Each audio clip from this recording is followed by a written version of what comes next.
Thinking about food. Thinking about food.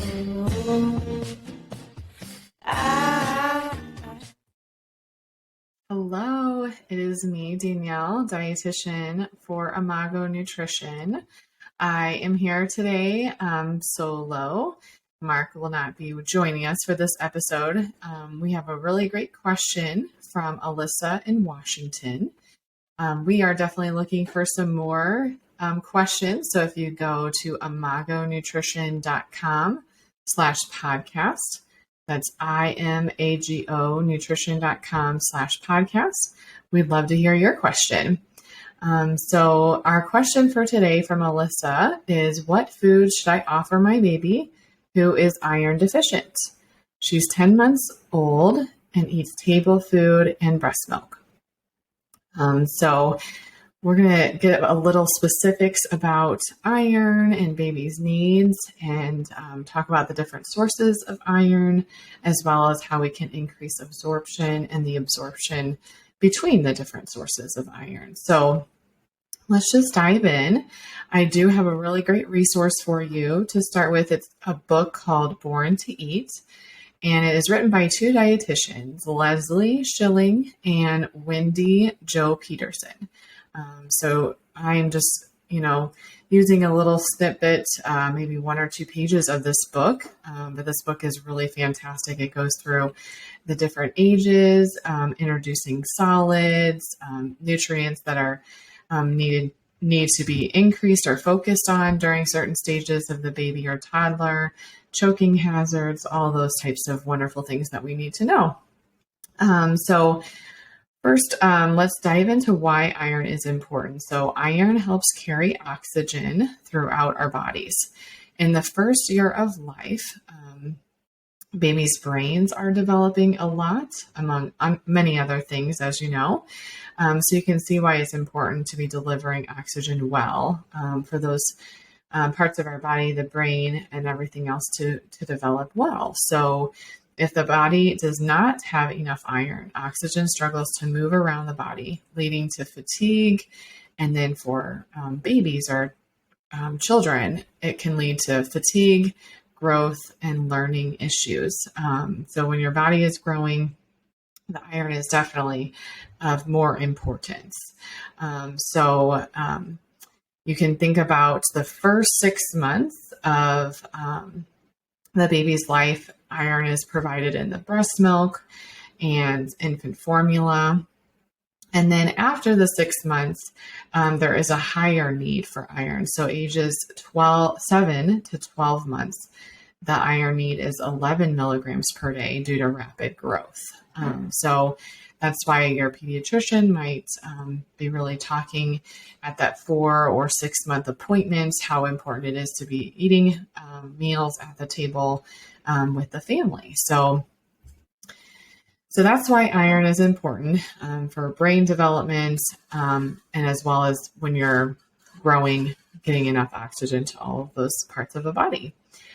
Infant formula provides 10 to 13 milligrams of iron per liter, which is a lot, but the absorption is only about 4%. So that's just one example of what we're going to talk about today. So there can have a good source of iron, meaning a lot of milligrams of iron in a food or infant formula or breast milk or whatever it might be. But the other thing to consider is the absorption rate.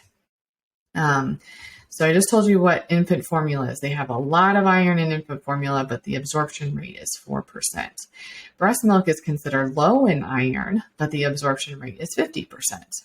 Okay, so what that means is, whether your baby is being breastfed or using infant formula, at the 6 month time, we really need to focus on iron. In this book, it was kind of funny, literally beef up on iron. So what that means is, we want to focus actually more so on animal-based foods of iron, or animal-based iron sources.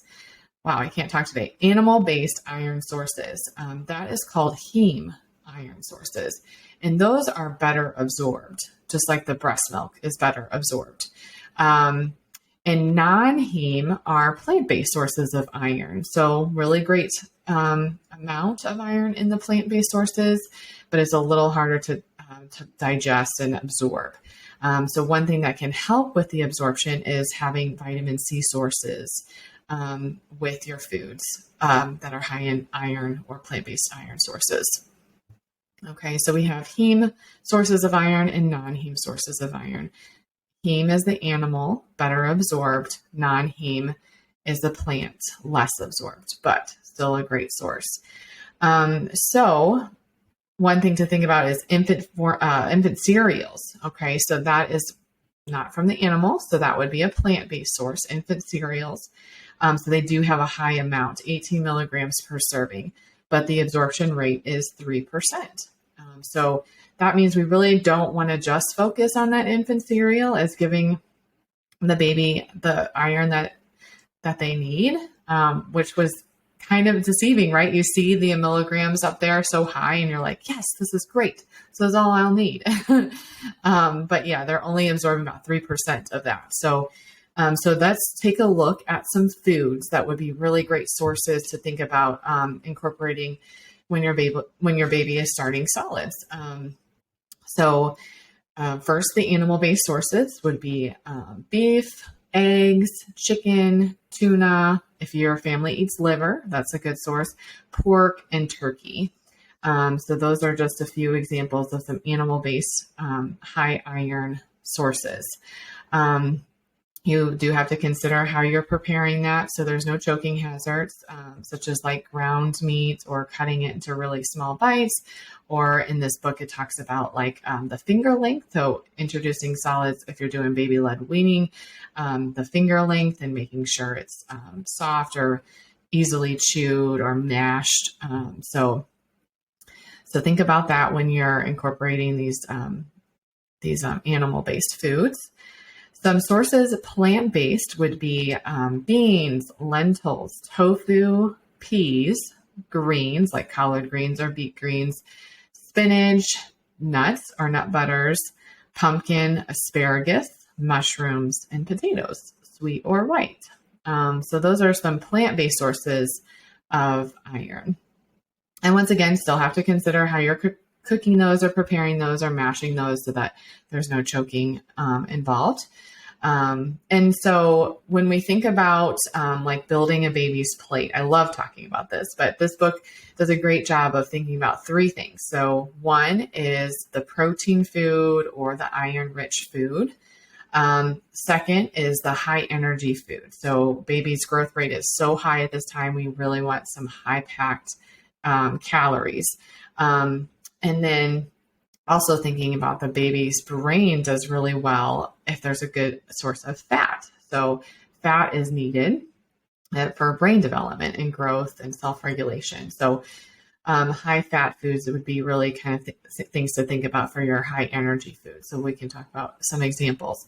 And then fruits and veggies on the side. So those are going to be your great sources of vitamin C. So kiwi, oranges, bell peppers, strawberries, raspberries, tomatoes, pineapple, mango, broccoli, cauliflower. All of those are really great vitamin C sources, but all of your fruits and vegetables, obviously, you want to introduce them in an age-appropriate way so there's no choking. So when we think about like the protein foods, those were all in those iron-rich foods that I mentioned. The beef, eggs, chicken, tuna, pork, and turkey all have protein.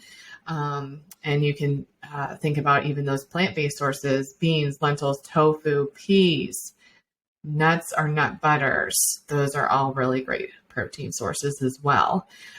So that could all be in your protein column or your protein portion of the plate. And then the high energy foods, so that would be like those heart healthy fats, avocados, nuts or nut butters, most likely nut butters at this point, whole fat yogurt or whole fat dairy products. And then you have like chia seeds or chia pudding would be more appropriate. You could do olives, cheese, whole fat cheese. So those are some examples of those high energy foods. And then your fruits and vegetables. Obviously, the more variety, the better here. So whatever you eat, keep introducing it and keep introducing it. Just any type of facial expression does not mean the baby doesn't like it.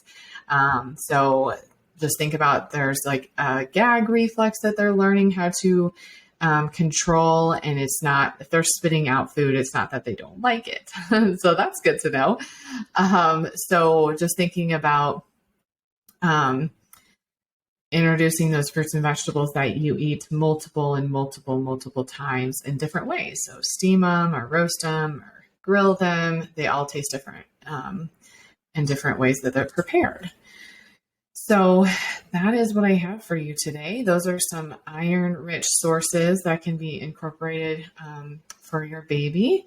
Thank you so much, Alyssa, for this great question. I hope you found this helpful. And check out that resource that I suggested, Born to Eat. It's a book written by two dietitians, Leslie Schilling and Wendy Jo Peterson.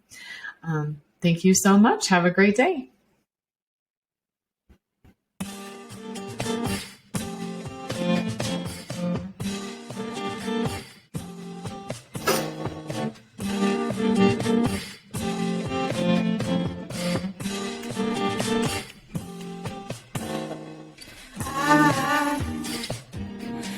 Thinking about food.